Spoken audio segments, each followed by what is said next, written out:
Hey guys, so now the book of the month for this month is The 8 Days by John Gottman. So we're going to go into the first day, which is trust and commitment, okay?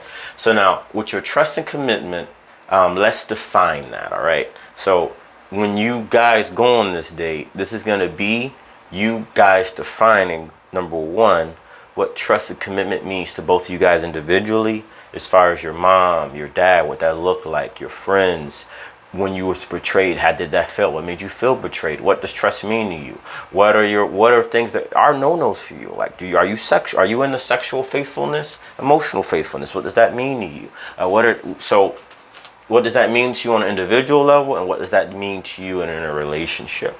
And this is important when you have this conversation, that you be honest and vulnerable. The honesty is one thing. The reason they're both two separate things, let me break this down. Your honesty is you saying how you feel. Your vulnerability is you bringing things that hurt your feelings, or things you're worried or concerned or feel insecure about up. And these are my insecurities. These are the things that happen to me that I'm still dealing with, that when touched make me respond in a negative way. And these vulnerabilities and this honesty being respected and cherished is going to build trust and deepen the commitment. Now I want to be very real with you guys, coming from a person who's been married before. The commitment part is something that person's going to choose every day they decide to be with you. So don't take it lightly. Don't brush over that.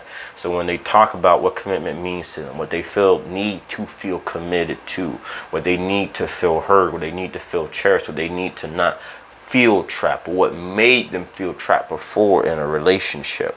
I'm talking to the men here. This is something you want to be listening to, knowing whether or not it's something you can or cannot give them. It's all right if the person, once you have this conversation, if they cannot give that to you. This is because what's key about this is you creating a relationship where you guys feel needed, where you guys are happy. All right. So that's the first thing.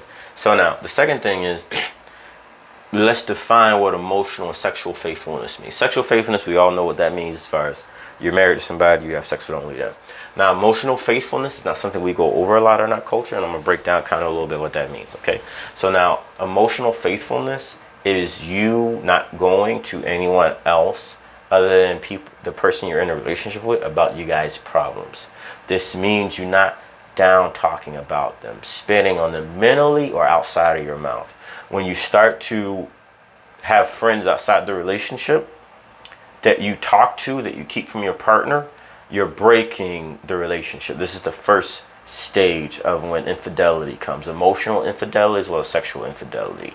Or when you go from cherishing to looking at each other as replaceable. This is when that division can happen. You see this in a lot of marriages, lack of emotional faithfulness, especially here in America, where people are together 20 years, but they talk mad crap about each other. All right, so now the way you keep this from happening is creating a safety net that you guys feel close enough to each other to have that kind of conversation, where you guys can talk about your feelings, where you can talk about how you feel, things you feel disrespected by, pressures that you feel in life. And then creating that feeling of acceptance in the relationship. All right. Now, in order to even get to any of these things, I'm going to be honest with you, you have to do a lot of deep work in your heart with your own past to get here. Okay.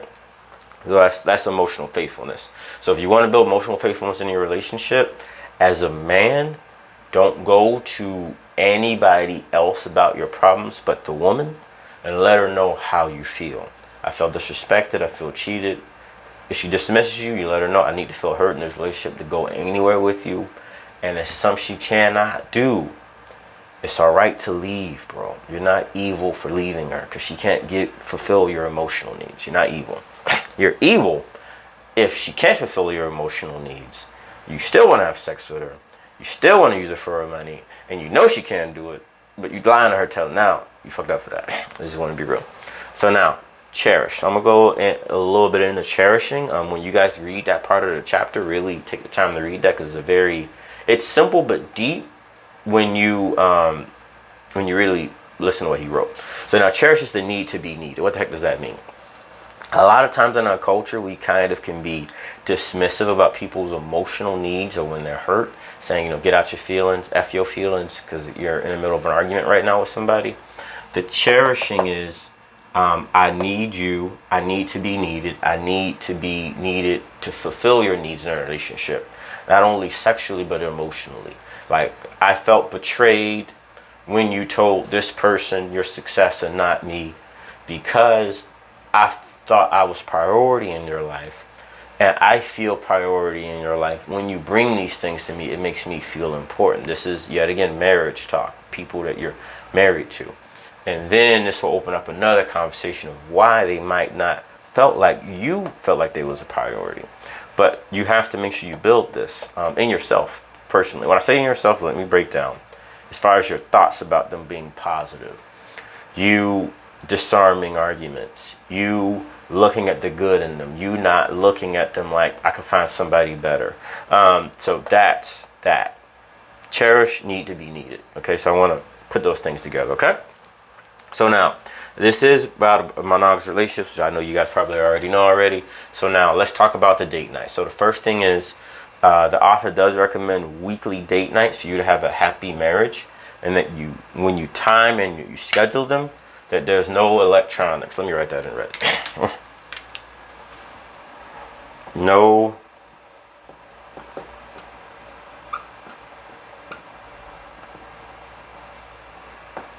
No electronics, and that you schedule childcare for those of you guys who do have kids. So that way, this is not about, I want to be very clear when I talk about this. Your date night is not to talk about your kids. It's not to go over your to-do list. It's to really, for you guys to connect with each other outside of whatever you guys to-do list is. This is the emotional connection, you guys talking, you guys having that intimacy, your problems, your issues, things bothering you right now, you guys communication. So he recommends when you do date nights that you don't do movies, that you don't have a dance with friends, or church be a date. For those of you guys who are Christian, church is not a date. Okay, it is not a date. It is not a date. Going to church is not a date. Going to church is going to church. But he does recommend for the trust and commitment that you go to a secluded place, that you let one of the partners pick. A lot of people who've done this, they choose for the secluded place, the first place that they met. And that's when they have the open-ended questions about what trust and commitment means to them. I do want to warn you, it is gonna, because this is a vulnerable topic, it is gonna touch you, what trust means to them. For me, for example, let's give you guys a brief example. Most of the women that I've talked to, trust and commitment means to them not having no women friends. But a lot of them who feel that way or are paranoid like that have been cheated on before, been lied to and manipulated to by guys. So that is something that will come up. So that's when she says that, I always ask, oh, what happened? What will make you feel safe? Because I do work in business. I do work in the medical field. What about that makes you feel like that? Well, you know, then you're going to open up the next can of where that comes from. So just be prepared for that, for you to have some very hot button, hot topic issues that are going to come up. This is going to do wonders for you being able to have that kind of conversation. Now, there are a lot of people that are going to be turned off by you even having a conversation with them about trust, because they're not really into vulnerability like that. They're not really trying to jump into a relationship with both of their feet in. They're trying more so put 1 foot out, 1 foot in kind of thing. This will be a very great vetting, because not everybody's going to have that honest conversation. And this will let you know if you want to go to the next level with that, or even do anything else with that person. So he does have an affirmation at the end. I will tell you guys to pray before and after you do this day, for those of you guys who do believe in God. But just be ready for there to be some hot button issues. Awesome. So that is everything. We're going to be hitting you guys with another video about the second date. And don't forget, the book of the month for this month is the 8 dates. And I am going to be working on getting consistent with the schedule now. Check you guys out now. Bye-bye.